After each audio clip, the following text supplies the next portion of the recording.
na iyong salita. Nagpapasalamat kami, O Lord, kami po'y nagising sa umaga ito na may pagharap kami na kami po ay makatagpo ng inyong pong salita sa umaga ito. Dalangin po namin, Ama, na gamitin niyo po ang inyong mga panglingkod nito para biglang sisiglan niyo po ng bawat salita niyo nang sabi po sa pabuhay namin, Lord, at may bibig namin, Lord, ang inyong pong salita sa bawat isa na nagbibigay buhay. Dalangin po namin, Ama, na ito po'y kalakasan namin. Ito po ang magsisilbi namin taglaw sa aming pagtahak sa aming mga buhay.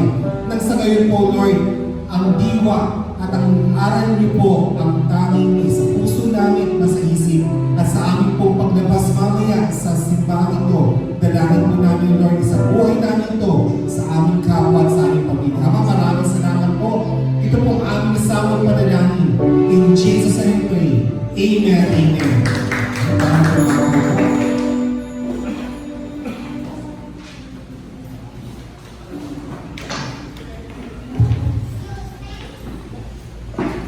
Muli po, isang magpapalang umaga po sa ating lahat. So, first day ng February. So, alam po natin ang February ay ang buwan ng puso, ng pag-ibig. Amen? So, buwan ng pag-ibig. So, ang pamagat ng ating pong salita ng Panginoon Diyos sa umaga ito ay family is love. Ang pamilya ay pag-ibig. Amen? So, hindi po ito kanta, kundi pamilya ay ang pag-ibig. Amen? Buksan po natin ating pumawag Biblia sa 1 Corinthians, unang Korinto, chapter 13. 1 Corinthians chapter 13, verse 4. Sabi po dito sa verse 4, ang pag-ibig ay matyaga at magandang loob, hindi nagtatahili at nagmamahuli at nagmamataas, hindi magaspang ang pag-uugali, hindi makasarili, hindi magagalitin o mapagtanim sa kapwa. Hindi nito ikinatutuwa ang gawang masama, ngunit ikinagagala ang katotohanan. Ang pag-ibig ay mapagbata, mapagtiwala, puno ng pag-asa, at nagtsatsaga hanggang sa wakas. Matapos ang kakayang magpahayag ng salita ng Diyos, titigil ang kakayahang magsalita sa iba't ibang wika, mawawala ang kaalaman, ngunit ang pag-ibig ay walang katapusan. Hindi pa lubos ang ating kaalaman at ang kakayahan sa pagpapahayag ng salita ng Diyos. Ngunit pagdating ng ganap, mawawala ang di ganap. 11. Noong ako'y bata pa, nagsasalita ko ng isip at nangangatwiran tulad ng bata. Ngayon, ako'y mayroon ng sapat na gulang, iniiwan ko na ang mga asal bata. Sa kasalukuyan tila malabong larawan ang nakikita natin sa salamin. Ngunit darating ang araw na makikita natin siya ng magmukhaan. Bagya lamang ang nalalaman ko ngayon, ngunit darating ang araw na malulubos ang kaalaman ito tulad ng pagkakilala sa akin ng Diyos. 13. Ang tatlong ito'y mananatili, ang pananampalataya, pag-asa, at pag-ibig. Ngunit ang pinakadakila sa mga ito ay pag-ibig.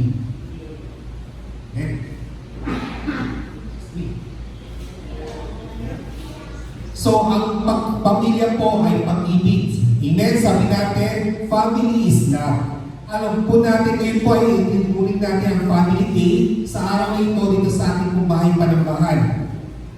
Maraming tayong pagkakataon na umiibig tayo. Amen? Maraming klase kasi ng pag-ibig according to the Greek, ancient Greeks.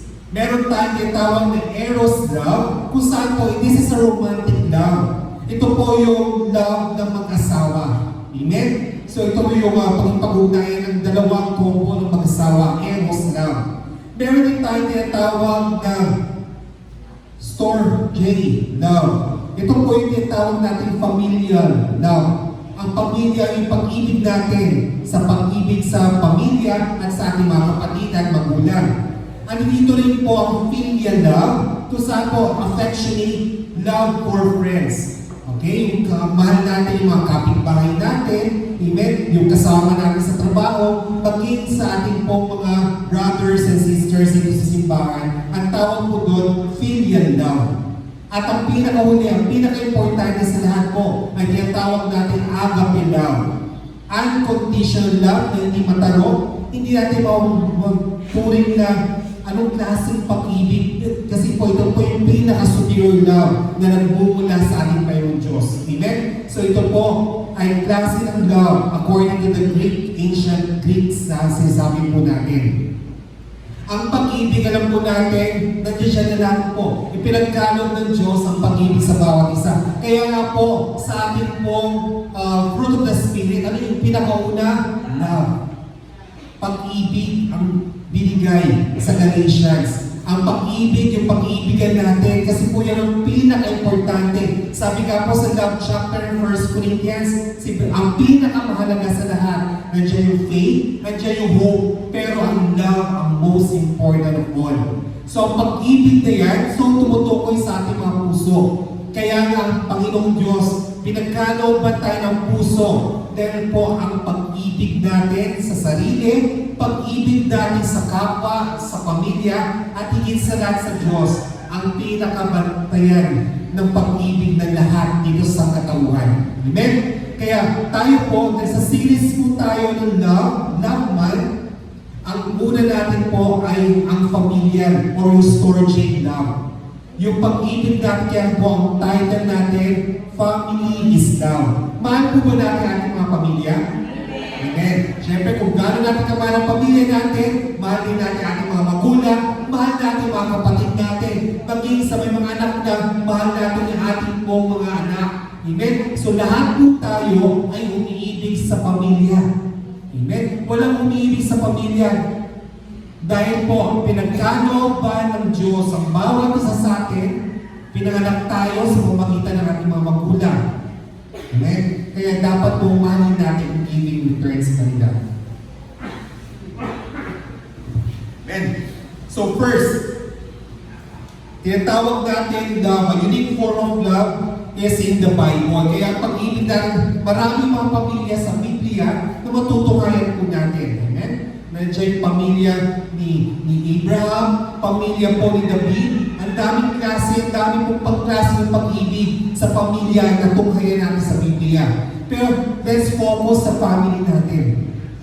Kung mahal natin ang pamilya natin, mga anak, mga magulang, mga kapatid natin, tunghayan po natin ang Efeso chapter 5 tungkol sa mag-asawa. Amen? So, sabi dito sa chapter 5 ng Efeso, Ephesians, chapter 5, verse 21, pasakop kayo sa isa't isa, tanda ng inyong paggalang kay Kristo. Mga babae, sino mga babae? Amen. So, sa mga asawa, yung mga babae, pasakop kayo sa inyong asawa, tulad ng pagpapasakop ninyo sa Panginoon. Sapagkat, ang lalaki ang ulo ng kanyang asawa, tulad ni Kristo na siyang ulo ng iglesia, na kayang katawan at siyang tagapagligtas nito. Kung paano nasasakop ni Kristo ang iglesia, gayon din naman ang mga babae dapat pasakop ng lubusan sa kanilang asawa. Mga lalaki, so sino mga lalaki dito? Amen. Mga lalaki, ibigin ninyo inyong asawa gaya ng pag-ibig ni Kristo sa iglesia. Inihandog niya ang kanyang buhay para dito, upang ang iglesia ay talaga ng Diyos matapos litisin sa pamamagitan ng tubig o linisin ng tubig at salita. Ginawa niya ito upang mahanap sa kanyang sarili ang iglesia. Marilang, banal, walang batik at walang anumang dungis o kulubot. Dapat mahalin ng mga lalaki ang kanilang asawa tulad ng sarili nilang katawan. Ang lalaki nagmamahal sa kanyang asawa ay nagmamahal sa kanyang sarili. Amen? Ito po yung takupili ng Diyos sa mga asawa. Alam niyo po, sabi po dito, mga lalaki, yung husband. Amen? So, mahalin niyo kung kano niyo kamahalan yung mga sarili. Ang ating mga sarili, inaalagaan natin, pinapakain natin. Amen? So, naliligo tayo, nagiging malinis tayo. Kailangan din po ang bawat asawa natin, mahalin din po natin. Maging ang babae, pasakop din po kayo sa inyong mga kanya-kanyang asawang lalaki. Kasi kung ano po ang Panginoon Diyos na humahanap sa bawat isa bilang ulo ng simbahan, maging sa pamilya, ang pinaka-ulong head of the family ay ang tatay, ang asawang lalaki. Amen? Kaya nung kinasal tayo, di ba meron tayong mga symbols? Yung naglagay po tayo ng wheel, yung tela. Sa nilalagay yung tela sa babae, sa balikat. Sa ulo, rather. Sa lalaki naman sa balikat. Tapos lalagay po siya ng tali. Amen? Sa union ng mag-asawa. Amen? Kaya pinagkakaisa kasi sa kasal, kaya meron pong belo na nilalagay po sa ulo ng babae yung belo o yung tela bilang papapasakop sa asawa. Kaya ang lalaki nakalitaw ang ulo kasi siya yung head ng family. Kaya bawat babae, bawat bride, at bawat mga nanay ay kailangan magpasakop sa kanilang asawa. Hindi kayo ang superior ng asawa o ng pamilya nyo dahil ang head na tinalaga ng ating Panginoon Diyos ay ang asawang lalaki. Hindi pwede maghari-harian or maging head ang babae sa pamilya. Pagkos ang mandato ng Panginoon Diyos sa bawat asawang lalaki, siya dapat po ang humarap, siya po ang gumaganap bilang ulo ng pamilya. Amen? Maraming pagkakataon kasi may hindi pagkakaunawaan ng bawat isa. Amen? So, lalo na sa pagpapalaki ng anak, meron pa nga, sabi nga po, sa toothpaste pa lang. Amen? Meron pagkakataon yung lalaki gusto niya pag pinisil niya yung toothpaste sa gitna. Pag sinabi naman yung babae naman yung bride, sabi niya, gusto ko yung sa dulo dapat para pag pinisil mo yung toothpaste, masisimot mo. Eh, gusto naman nila, gusto niya mapilis, malakas kasi siya. Kaya sa gitna siya pumipisil ng toothpaste. Sa pagkakataon na yun, magagalit niya sa babae, ba't ka na naman pinisil mo yung toothpaste sa gitna? Kaya nag-aaway naman po sila. Amen? Maraming mga differences, maraming po mga pagkakataon na hindi nagkakaunawaan yung mag-asawa. Amen? Kaya sa mga anak, unawaan ninyo yung mga magulang nyo, kaya kung minsan may mga differences, kaya kung minsan nagkakaroon sila ng alitan. Amen? Pero dapat po sa mga mag-asawa, kung sakaling may mga di pagkakaunawaan o kaya nagkaka-problem po kayo, ay kailangan po ay nasa loob kayo ng inyong mga kwarto. Huwag nyo ipamulat sa mga anak ninyo na kayo ay nag-aaway o nagsisigawan, nagmumurahan. Bakit? Makikitaan kayo ng mga anak ninyo pagdating ng panahon na sila magkapamilya na naman. Magkaroon na sila ng mga anak at saka mga pamilya. Gagayahin kayo. Di ba sabi nga po, kung ano nakikita ng bata sa kanilang mga nakakatanda, ay gagayahin ng mga bata. Kaya dapat po sa isang mga asawa, kung sakaling mayroon kayo alitan o di pagkakaunawaan, doon na kayo sa loob ng kwarto. Okay? So, mas maganda nga po, mag-away kayo, hindi sumisigaw. Magbulungan na lang kayo. Mas mabuti pa. Nang sa gayon, hindi marinig. Kasi kung minsan may kwarto, pintulan ng kaya kahoy na pader na plywood, naririnig pa rin kayo ng mga anak ninyo. Amen? Kung nais ninyo, respetuhin kayo ng inyong mga anak, mag-usap kayo mabuti ng mga asawa sa loob ng kwarto. At hindi kayo lalabas ng kwarto na hindi nyo naayos yung alitan ninyo. Amen po. So yan po ang tagubili ng ating tatay sa langit. Ng bawat pamilya, bawat pag-asawa ay mag-ibigan. Ganun din po ang lalaki, kailangan ibigin nyo ang inyong mga asawa. Kahit ang asawa ay nagger or masyadong mabunganga. Amen? Sabi nga di ba, ang mga babae, kadalasan po talaga po masyado po maingay. Amen? So, sa umpisa pa lang, pag-gising pa lang ng umaga, nakita yung mga anak tulog pa, nagbubunga na si nanay. Amen? Dahil syempre, tanghali na, nandiyan pa kayo. Amen? Gabi na, tulog pa kayo. Amen? So, hindi na kayo bumabaho. So, dapat po ay marunahin. Kaya po, minsan ang ating mga nanay, masyado pong maingay. May pagkakataon sa anong sabi doon, kapag isang nanay masyado mabubanga, sabi nga po, masyado daw po malawak ang kanyang pag-isip. Amen? Dahil po nanay siya, alam niya po ano yung kailangan niyong gawin, kaya sumunod na lang kayo, mga anak. Para hindi po magbubanga ang nanay ninyo, sumunod na lang po kayo. Kung ano po inuutos, sumunod po tayo. Amen? Mamaya, kakausapin ko tungkol sa mga anak na ito. Amen? Itong pagkakataon ito, kailangan po ang bawat isa sa atin ay may kaayusan. Kaya inaayos ng Diyos ang pamilya. So kung ang tatay ay ulo ng pamilya, ano po ang nanay? Ilaw ng tahanan. Kaya dapat po, meron kayong laging Meralco. Amen? Kailangan may kuryente kayo. Kasi kung wala kayong kuryente, wala kayong ilaw sa bahay. Tama? Pero ang mga kababaihan, mga nanay, kailangan po kayo magsisilbing tanggaw. Kayo po karamihan sa mga nasa simbahan, karamihan mga babae, mga nanay, kasi po kailangan kayo makatanggaw ng liwanag mula sa salita ng Diyos. At ito po ay i-share ninyo sa inyong pong kanya-kanyang mga pamilya. Amen? Kaya po, kung ang misis ay masyadong madaldal, amen, putak ng putak, kasi may mga babae kasi putak ng putak, putak, putak, putak, putak, putak, putak, period, putak, putak, putak, putak, exclamation point, hindi pa tapos, meron pa pong question mark, amen? So, hayaan po natin, i-hire namin kayo bilang evangelist sa church. Amen? So, yung mga nanay na masyadong maingay, pwede kayo maging evangelist sa simbahan. Kasi po, walang pagod ang inyong bumabunga sa pag-share ng gospel. Amen? Palakpakan natin, Panginoon Diyos, kasi binibigyan kayo ng talento sa pamamagitan ng inyong pananalita para mag-share ng gospel. Amen? Sabi nga iba, pwede yung kayong pumalit sa mga radio station, kay Papa Jack mo yun, kayo papalit kasi para masyado kayo maingay.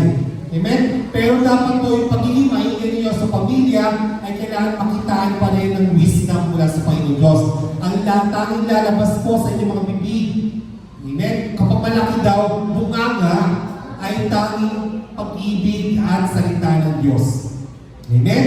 Kaya po, mag-ibigan po ang bawat pamilya, ang bawat mag-asawa, so ang tatay, ulo ng pamilya, head of the family, samantala naman po ang nanay ay kailangan po maging tanglaw, ilaw ng pamilya.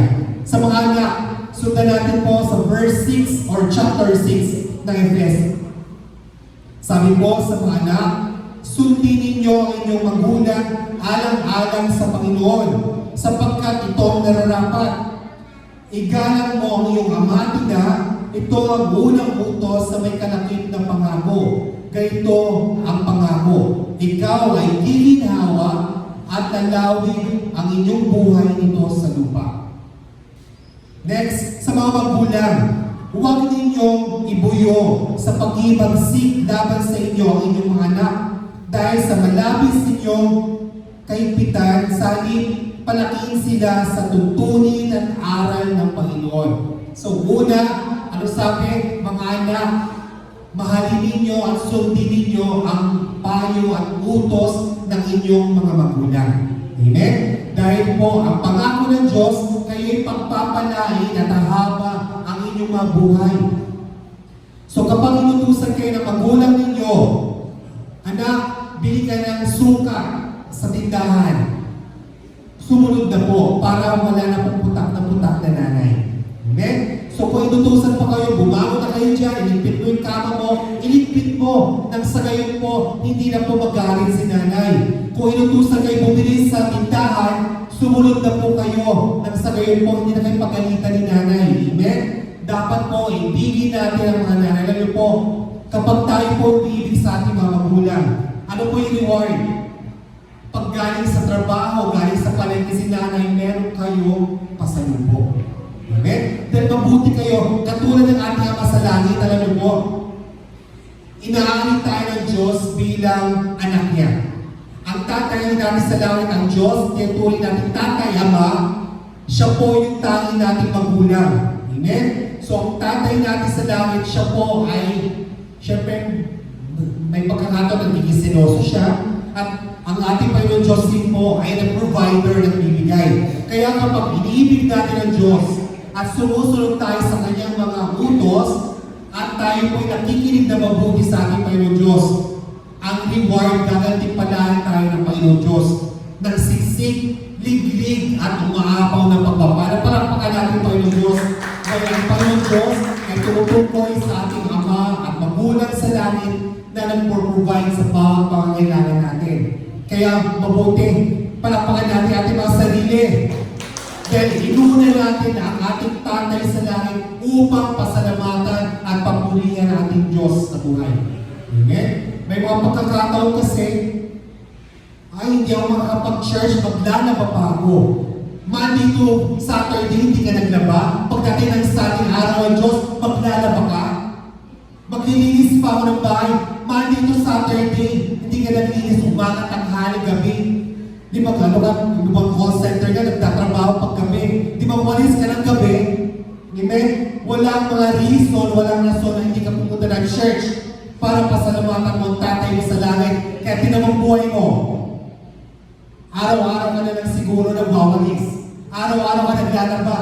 Dahil wala kang pagmamahal sa Diyos na tatay natin sa langit.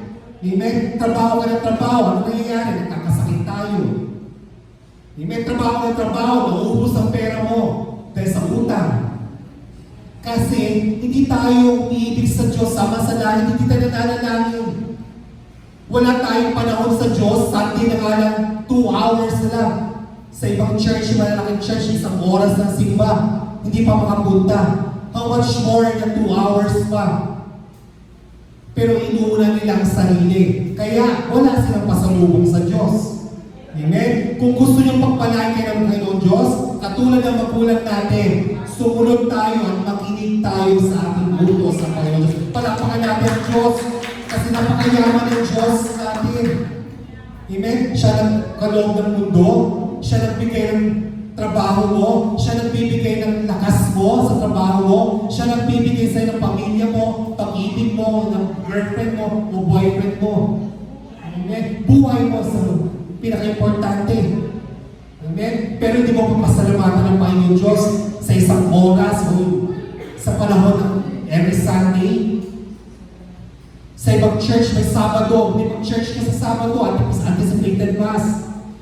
At least magpasalamat ka man ng isang araw para sa ating Panginoon Diyos. Meron nga tayong mga Biblia, hindi naman natin binabasa. Palamuti lang sa church, lalagay sa altar, sisimyan ng kandila. Anong gagawin ng Bible na hindi naman binabasa? Amen? So ang Biblia po ay binabasa po. Hindi po tinatago sa aparador o kaya sa cabinet o kaya sa bookshelf.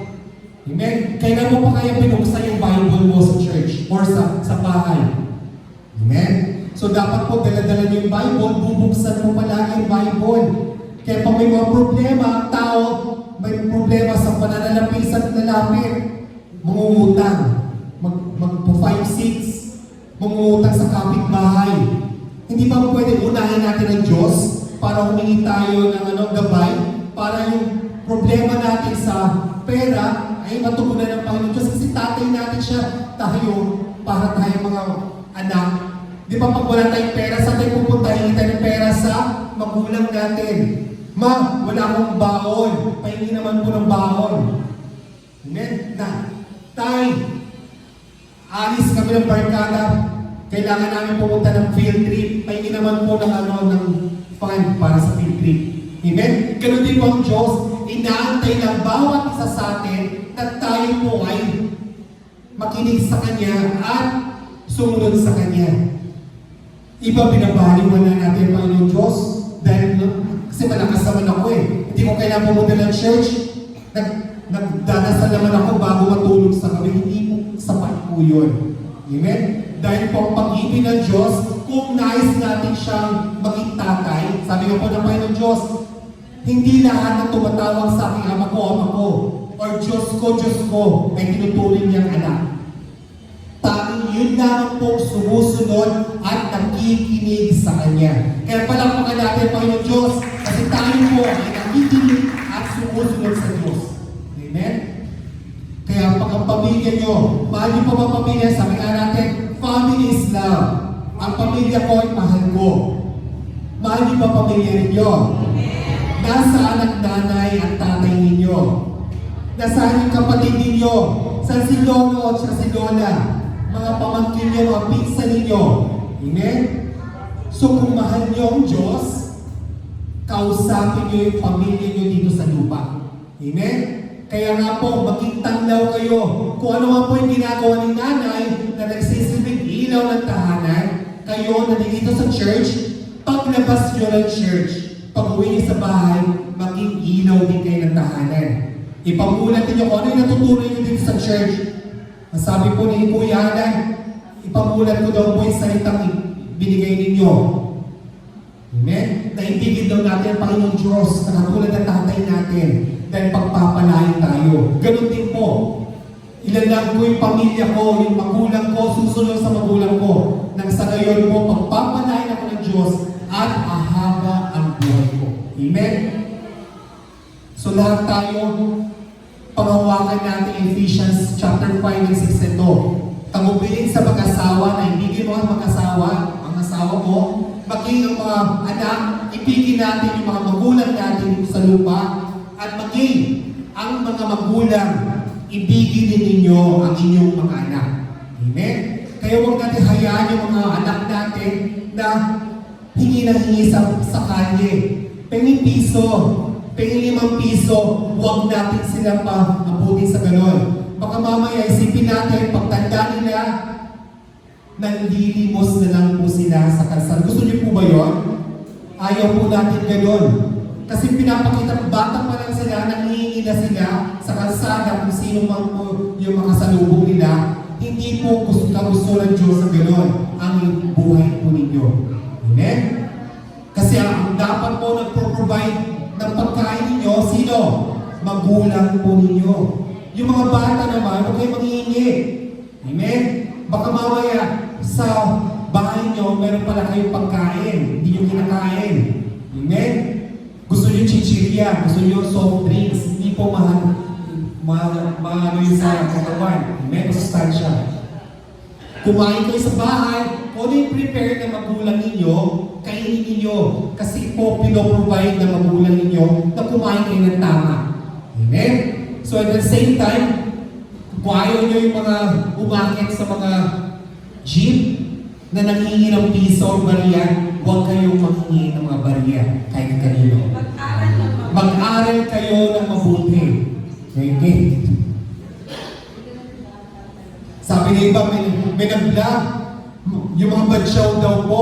Magkano kinikita mo sa isang araw? 1.5. Wow! Nag-social ng pagbadsyaw. So masabit na rin siya sa gym. Kasi gusto niya kumita ng 1.5 kada araw. Sabi na iba, buti pa yung mga badsyaw, 1.5 per day. Samantala yung trabaho ko, magkano minimum 600 lang per day. Amen? Pero yung nalilimos, delikado naman po ang kanilang buhay. May mga namatayin natin nahulog sa gym. Amen?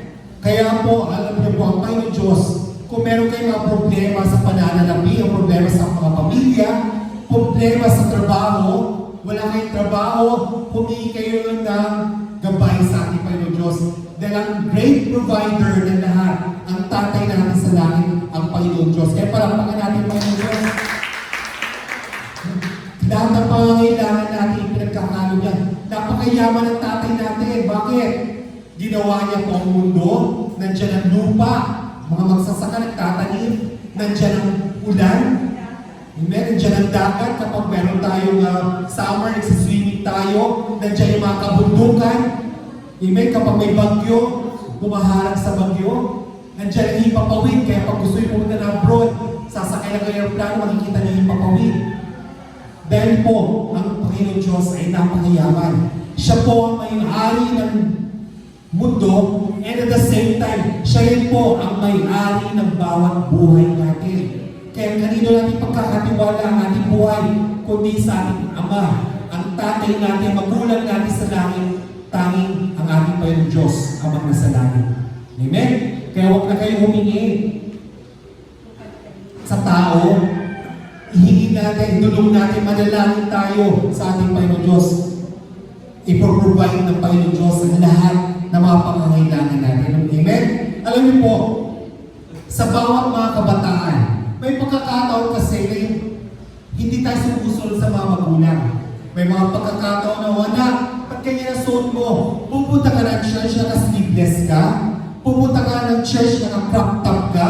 Baka mapasukan ka ng lamig. Kabagin ka pa. Amen? So hindi po, kailangan po, kapag pumunta tayo ng church, dapat po maayos ang ating po mga pananamit. Amen? Kung pupunta naman tayo ng party, syempre, dapat po pang-party yung ating pong mga damit. Maganda nga pag sa church ka, naka-dress ka eh. Amen? Ang mga pagkakataon yung heavy, kung meron kayong mga dress sa bahay, pagkakataon nyo na siya isuot every Sunday sa church. Napakaganda, di ba? Hindi mo ba suot yung binigay ng nanay mo ng dress? Then at saka naman ang binigay ng nanay. Hindi ko masusunod sa school. Kasi sa school, kailangan ganito, sexy yung tsura ko. Pagdating sa church, maayos dapat ang pananamit natin. Kasi yun ang utos si nanay eh. Kaya dapat sundin po natin bawat isa sa atin. Maging maayos ang ating pong pananamit. Amen? Amen. So yung mga magulang din po, unawain natin ating mga anak. Kung medyo busy sila, tulungan natin. Dapat po matulungan natin sila. Gabayan natin sila sa kanilang pag-aaral.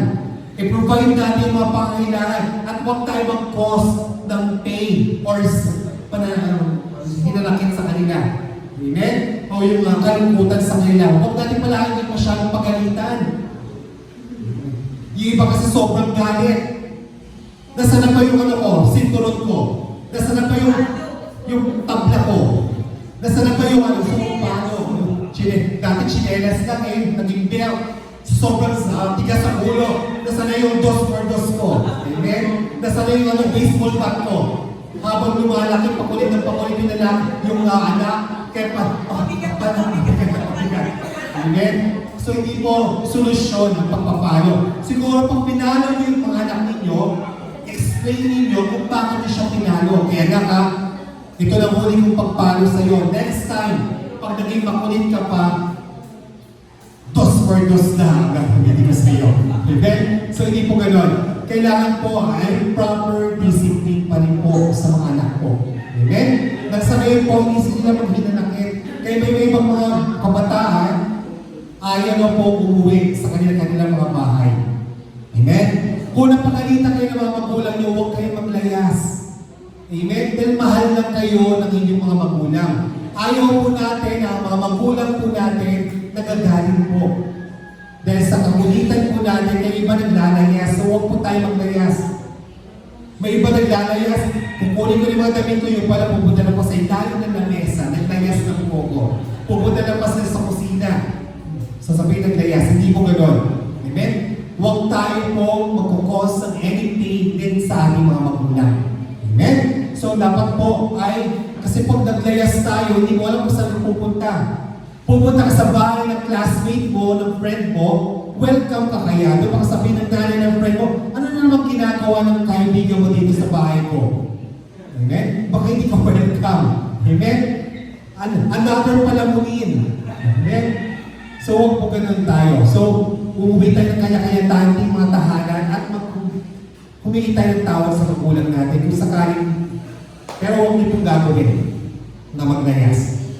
Amen? Kasi hindi kayo welcome sa pupuntahan yung bahay. Tanging bahay na naman po ang mahalaga. Amen? So, kung nais yung mabuti at maganda at masaya ang pamilya ninyo, love your family. Amen? So, sa mga asawa, ibigin mo ang iyong asawa. Mga anak, ibigin mo yung mga magulang. Mga magulang, ibigin mo yung mga anak. At ibigin natin lahat ng kapwa natin. Amen? Dahil ang pag-ibig ng Diyos, dahil ang Diyos ay pag-ibig. Kaya nga po, sa John 3:16, gayon na lamang po ang pag-ibig ng Diyos dito sa sanlibutan. upang tayo po ay hindi mapahamak. Kaya pinagkaloob niya kanyang buktong na anak na si Jesus upang tayo ay sasagana at pagpapalain ng Panginoon Diyos.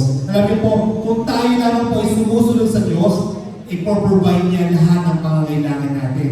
Kung tayo po ay nakikinig sa Kanya, lahat tayo ay pagpapalain ng sisiklig, di ka tumapaw pa, and at the same time, meron tayong pasalubong mula sa langit. Amen? Hinahantay niyo na ba yung pasalubong ng Diyos dahil tayo sumusunod? Amen! Accept na natin, excited na tayo sa napakagandang pasalubong ng ating Panginoon Diyos. Alam niyo po si Jesus Christ, nangako si Jesus nang siya ay mamatay sa krus ng Kalbaryo at muling nabuhay at umakyat sa langit. Ano yung pangako niya? Muli siyang babalik. Ibig sabihin doon, yes, may pasalubong ako kay Jesus Christ sa kanyang muling pagbabalik. Palakpakan natin tayo Diyos. Excited na tayo. Ano kaya yung pasalubong ni Jesus Christ? Gold kaya yun? Pera kaya yun? House and lot kaya yung bibigay ng Panginoon Diyos? Luxury car kaya yun? Rolls Royce or mga Tesla? Okay? Negosyo kaya yung bibigay ni Lord pagbalik niya sa akin? O asawa kaya, magandang asawa or gwapong asawa yung pagkakalo ng aking boyfriend, girlfriend ha? Okay. So, ito po yung pagkakataon ito, abangan natin ang pagbabalik ng ating Panginoon sa Kristo. Nangako ang Panginoon Diyos, tutuparin ni Jesus Christ ang kanyang pangako sa bawat isa sa atin. Kung gano'n kamahal ang kanyang mga anak, gano'n din po. Kailangan po, in return, mahalin natin ang ating amang nasa langit. Kung namahal natin ang ating sarili, mahalin din po natin ang ating pong mga magulang, mga asawa, at mga kapatid.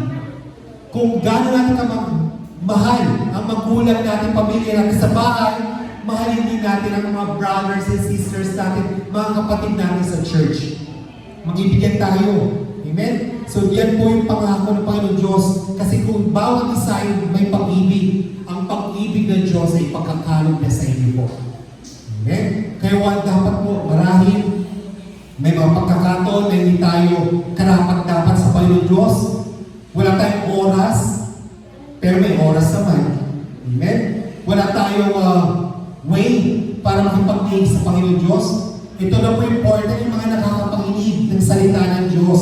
Kahit wala kayo sa loob ng church, pero napapakinggan yung salita ng Diyos, namnamin niyo po yung salita ng Diyos sa puso niyo, isa-isip ninyo, at i-share ninyo sa mga magulang ninyo, sa inyong pamilya, nang sa ngayon po pagpapalain kayo ng Panginoon Diyos. At isa sa puso ninyo ang pag-ibig at pagmamahal ng Diyos sa bawat isa sa atin. Amen? Huwag niyo pong isipin, pinabayaan ako ng Panginoon Diyos. Hindi po. Ang Panginoon Diyos ay nakikita kayo, saan man kayo tumungo, kahit nasa CR kayo, o nasa kuweba kayo, nakikita pa rin tayo ng Panginoon Diyos. Hindi lang tayo humingi, kaya siguro kaya natin pinabayaan tayo. Dahil kung humingi tayo, siyempre bibigyan tayo ng Panginoon Diyos. Kaya sa bawat pagkakataon, kung tayo po ay may mga suliranin sa buhay, dumulog tayo sa Panginoon Diyos. Kahit simpleng panalangin, hindi ka marunong pray, kahit ibulong mo sa Panginoon Diyos yung nais mo. Lord, sana po, ang dami ko nang in-applyan, sana po matanggap na po ako sa trabaho ito. Lord, tatay ko hindi umuwi sa bahay. Lord, sana umuwi na po siya ang bahay. Amen? Nanay ko, lagi nagagalit. Lord, sana po maging mabait na si nanay. Anak ko, masyadong makulit. Lord, sana naman yung anak ko laging sumusunod at nakikinig sa akin. Simpleng panalangin, yung pagkakalog ng Panginoon Diyos ang lahat ng ito. Amen? Kaya love your family as we love ourselves, as we love our God. Dapat po bawat ipamuhay natin ang pag-ibig ng Diyos, saan man dako, saan man pagkakataong pamilya man, o sa ating pong mga kasama sa church, pagpapalain tayo. Palampakan natin Panginoon Diyos sa mga lahat. So, tayo na po'y tumayo at tayo po'y manalangin. Yes, so Lord God, Heavenly Father, we give you thanks and we praise. Tunay nga po kayo po ang hari ng mga hari, Panginoon ng mga Panginoon na aking pong buhay. Ama, maraming salamat po sa inyong pong puso na pinagkalap niyo sa bawat isa. Kayo po ay tinuturing namin magulang. Dalangin po namin, Lord, ang bawat mga kapatid namin dito na susumamo, nananalangin sa inyo ay pagkalong niyo po ang kanilang po mga prayers. Kung kami po ay natututong lamang pong makinig at sumunod sa inyo at magpasalamat tumungo sa mga bawat bahay panambahan upang pasalamatan ka, papurihan ka at manalangin, Ama. Maraming salamat sa love, unconditional love na pinagkakalong niyo po. Kung paano kami nagmamahal sa aming mga magulang, sa aming mga asawa, sa aming mga anak, maging sa aming mga kamag-anak. Dulutan niyo po kami ng pag-ibig na hindi namin matanong, na hindi namin po napaka-universal, na hindi namin po lubos maisip na umiibig kayo sa amin. Dalangin niyo po ang bawat isa sa amin, Lord, ay magbigyan po kami ng kalakasan. Mabigyan niyo kami ng liwanag sa aming mga buhay. At sa ngayon po, maharap po namin ang bawat mga suliranin at magiging matatag po ang bawat isa sa amin. Ama, maraming salamat po. Ito po ang aming po mga samang panalangin sa pangalan ni Jesus. Amen and amen. Amen. Dadako na po tayo sa ating po radio, correct?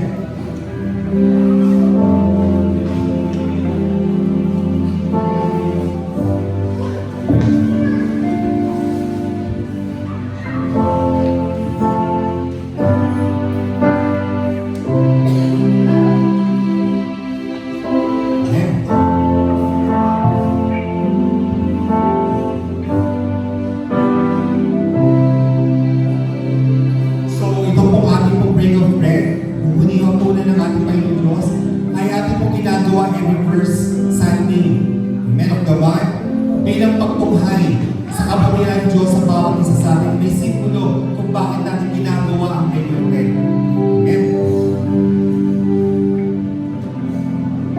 Nang sumapit ang oras, dumulog si Jesus sa kapag kasama ng kanyang mga apostol. Sinabi niya sa kanila, matagal ko na hinahangad na makasalo kayo sa hapunang pangpasko na ito bago ko magbata. Sinasabi ko sa inyo, hindi na ako muling kakain ito hanggang sa ito'y maganap sa kaharian ng Diyos. At dumampot siya na isang kopa at matapos magpasalamat sa Diyos, ay binigay iyon sa kanila at nagsabi, kunin ninyo ito at paghati-hatian. Sinasabi ko sa inyo, mula ngayon, hindi na ako iinom itong katas sa ubas hanggang sa pagdating ng kaharian ng Diyos.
Ito ang turo na tinanggap ko mula sa Panginoon at ibinigay ko naman sa inyo.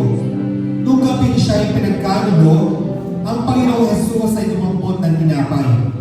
Nagpasalamat at pinapiraso ito at sinabi, ito Ito ang aking katawan na inihandog para sa inyo. Gawin niyo ito bilang pag-aalaala sa akin. Bago po natin kainin yung tinapay, humingi tayo ng tawad sa Panginoon Diyos sa mga pagkakamali yung ginagawa po natin.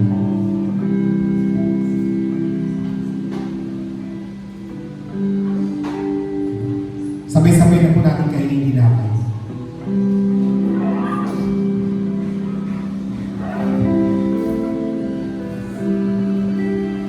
Matapos maghapunan, dumagbot din siya ng kopa at sinabi, ang kopang ito, ang bagong tipan na pinagtitibay ng aking dugo. Tuwing iinumin niyo ito, gawin niyo ito bilang pag-alaala sa akin. Atin po inumin.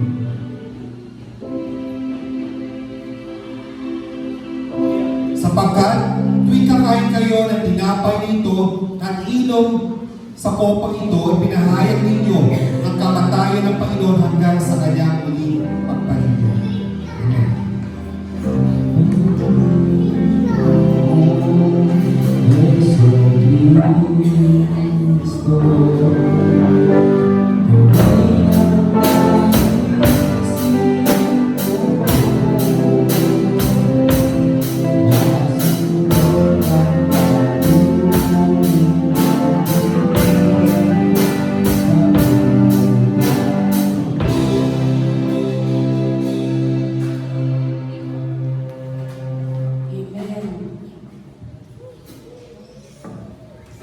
Bless pa tayo sa mensahe ni Lord.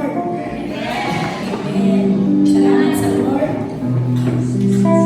Katulad na sinabi kanina, na ang pag-ibig ang pinakamainam at pinakamahigit, no? Sa pangangaral sa ating ng Diyos. Amen. Kaya yung pagbibigay, tinuturo po yan sa church. Lahat tayo dapat subject tayo na nakaunawa sa pag-ibig ng Diyos, no? Sa ating pagtayo, kahit sino tayo, lahat ng tumatayo, dapat requirements na intindihan. Gaano ba natin kamahal si Lord? No? Kasi kapag mahal mo si Lord, ang pira mo na dapat para sa Panginoon ay hindi mo kukunin. Yan po ang sign ng pag-ibig natin sa Lord. No? Mayroon tayo pag-ibig, nakatuwang tayo sa loob ng church na para ang Diyos ang maitaas at maparangalan. Kaya dapat na ang pira ay maparangalan din ang Diyos. No? Kaya salamat sa Panginoon dahil mayroon tayo mga trabaho. No? Ang pinakamainam ang magkaloob tayo kay Lord. No? Bukal sa loob, mula sa puso, dahil nakikita ng Diyos ang lahat ng bagay na ating ginagawa. Alam nyo, totoo yan. Kahit estudyante ka, para lalo mong pagpalangin ang mga magulang mo, kapag naintindihan natin mo, may tulong talaga sa church ang lahat. No? May tulong talaga sa church ang pagkakaloob. Tayo mismo sa loob ng church, sasabihin ng Diyos na iilan lang sila kasi ang pagpipilt ng kingdom ng Lord, nag-uumpisa yan sa 2 o 3 ang nagkatipon. No? Kaya tayo, higit tayo sa 3, higit tayo sa 2. Kaya nga lumalago ang isang church kasi nakikita ng Panginoon kung paano sila nag-express sa pag-ibig nila sa Diyos kasama ang pira. No? Kasi kapag hindi natin naiintindihan yan, walang saysay ang lahat. No? Sabihin natin na, maawin naman ako, nagpipreach naman ako, no? Nag-share ako ng Word of God, nagpapagaling ako. Pero pagdating sa pera, huwag niyong intilin. No? Hindi po, sabi nga, wala tayong akin. Ang pag-aari ng lahat ay si Lord. Kaya, kailangan ibigay sa Lord ang mula sa puso. No? Kaya nalulukod si Lord, kaya hindi mo alam, nagtatrabaho ang Diyos sa pamilya. No? Nagtatrabaho ang Diyos sa pamilya. Nagtatrabaho ang Diyos sa mag-asawa. Nagtatrabaho ang Diyos sa mga anak. Nagtatrabaho ang Diyos sa mga kabataan. Ganun dapat. No? Kung naiintindihan natin ang pag-ibig ng Diyos. Kaya inibig tayo ng Diyos, may trabaho tayo. So, ibalik natin sa Panginoon bilang pagpapasalamat. tayo makakapagtrabaho. No? Yun yung pag-ibig ng Diyos eh. Kasi kapag ang Diyos, ang siyang nagbigay, siya ang puno ng lahat. Siya yung puno, tayo po ay katuwang bilang pisikal. Paano natin i-execute ang ating natutunan sa loob ng iglesia. Kaya magbibigay tayo po muna ay manalangin. Salamat sa Lord. At ang panalangin ko na intindihan natin ang pag-ibig ng Diyos, no? Na binigay niya sa atin, pinamana niya sa atin. Thank you, Lord. Maraming salamat. Nawa ang lahat ng aming pagkakaloob i-honor mo, Panginoon. Salamat, Lord, sa pangalan ni Jesus tayo na po'y magbibigay.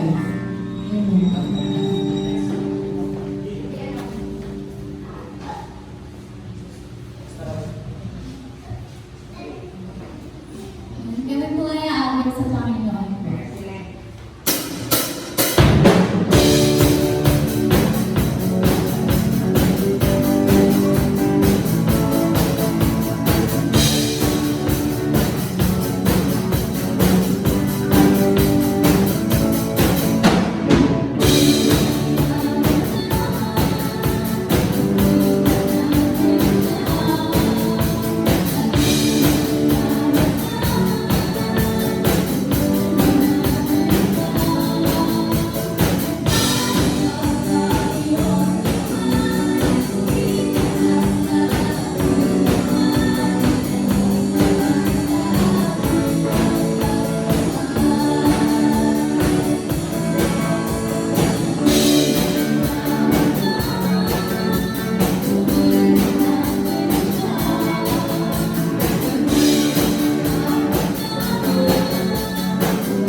Purihin po ating Panginoon. Panginoon, iyon po pagkapaspasan ko mga buslong ito, Lord, para ang mga tayo sa Lord ang naging siksik, liglig at apo pa, Panginoon. Ang lahat pa ito, Panginoon, ay gagamitin sa mabuti ayon sa nais ng Panginoon. Maraming salamat po sa mga nagbigay. Panginoon, lalo yun po silang pagpapalain, Panginoon. Ganun din po ang mga nakakaya magbigay, O Lord, ay bigyan niyo po sila ng hanap buhay para sa susunod po ay makapagbigay sila sa iyong ipasan, Panginoon. Panginoon, kami pinagpapasalamat sa mga biyaya binibigay mo sa amin sa araw-araw at protection. Kaya nararapat lang, Panginoon, na ikaw ay aming pasalamatan, sasambayan at pupurihin. Kaya lahat na nagmamahal sa ating Panginoon ay magsabi na, Amen. Amen. Salamat sa Panginoon. So, bago po tayo mag-pray, no po, at mag-announcement, gusto ko po munang tawagin si Bem. Kasi hindi pa natin siya formal na na-welcome sa ating family.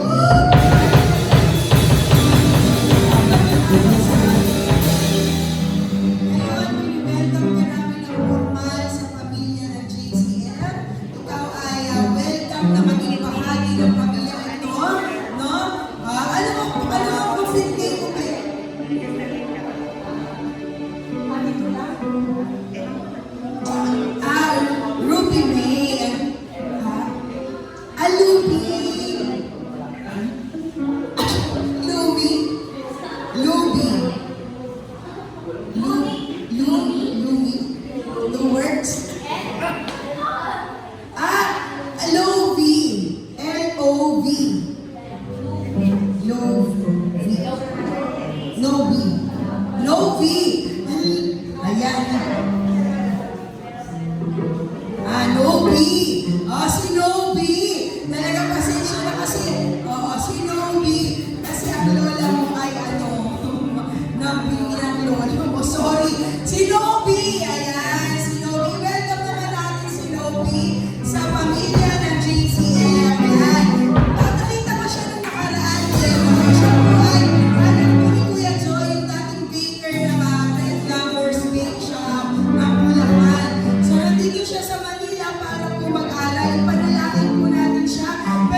mo ang buhay niya at pagpalain mo nga po siya sa pangalan ni Jesus. Amen. So don't be arrogant, ha? Kasi si Papa mo Christian. Ikaw ba nag-aaral ka doon? Oh, so Christian na siya talaga. So welcome ka sa Jesus Christ Forevermore Christian Church. So yung mga kapatid mo, alinin na Jasmine, si Althea, isama niyo na si Nobi, ha? Si Nobi, huwag ka mahiya sa kanila, ha? Mababait yan sila, okay? So welcome, Nobi. Kamay naman natin si Nobi. Welcome ka sa Panginoon.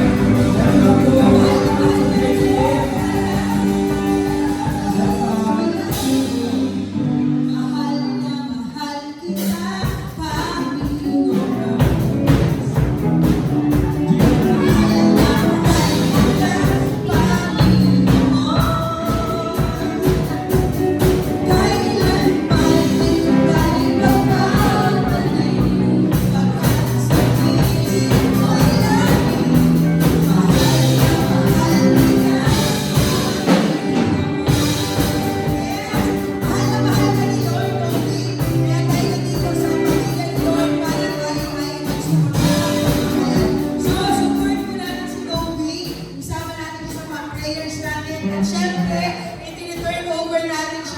Jasmine at kay Ate Althea. Nobi, hindi ka hindi ka dito exempt. Kumbaga, meron ka ng ka-group. So, ang ka-grupo mo, si Ate Althea at si Ate Jasmine. Ayan. Amen. So, ngayon po, meron po ba mga birthday celebrants na February? Meron din yung ba ng kaalaman ng February? Wala. February celebrant? Walang month of love? Wala. So walang nabiniwag na happy birthday ng February. Walang kaibigan sa February. Di ba yun po? Ang pag-aangkon ng February ay mapuno ng pagpapala at pag-ibig ng Diyos para sa ating lahat. Nananalito kaya. Salamat sa Panginoon. Once again, ini-invite natin ang bawat isa na dumalo sa mga gawain ng Jesus Christ Forevermore Christian Church na nangyayari every Tuesday, Thursday, Saturday. Meron po tayong morning devotion happening every 4 a.m. in the morning. Ayan po, welcome po ang bawat isa na maging kabahagi ng ating morning devotion, no, via Facebook Messenger. So sa lahat na gustong recharge every morning, makarinig ng salita ng Panginoon, mabigyan ng karunungan ng direksyon, ayan po, meron po tayong morning devotion every 4 to 5 a.m. in the morning, every Tuesday, Thursday, and Saturday. At every Wednesday naman po, meron po tayong midweek service through virtual pa rin po, through Facebook Messenger, every 8 in the evening hanggang 9 in the evening. So 1 hour lang po yan. And every Friday po, meron po tayong prayer night. So sa lahat po ng mga may prayer request, talagang napaka-effective talaga ng prayer. So kung meron po kayong mga panalangin, meron po mga nais idulog sa Panginoon, ibigay niyo po yan sa prayer ministry para sama-sama po tayong mananalangin sa Panginoon.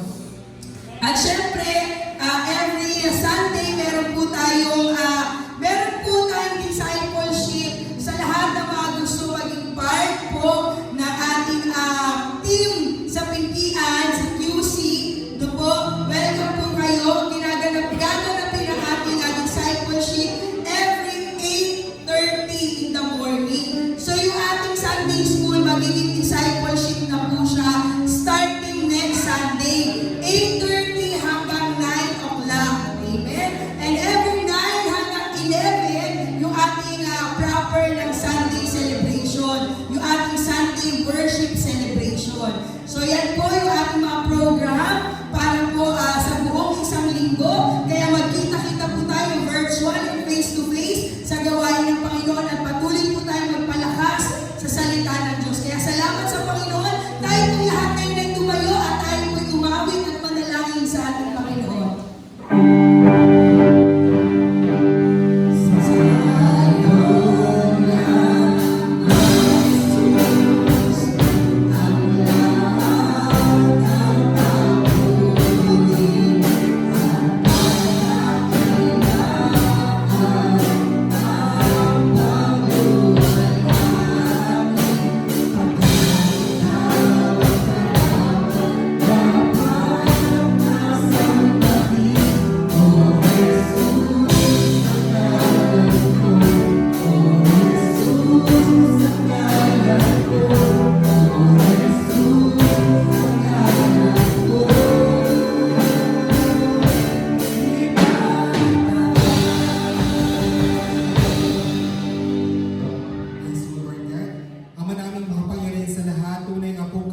Sunday worship celebration namin, Lord. Ito po ay tinutuon namin sa iyo, ipinagkakalog namin po sa inyo, Lord.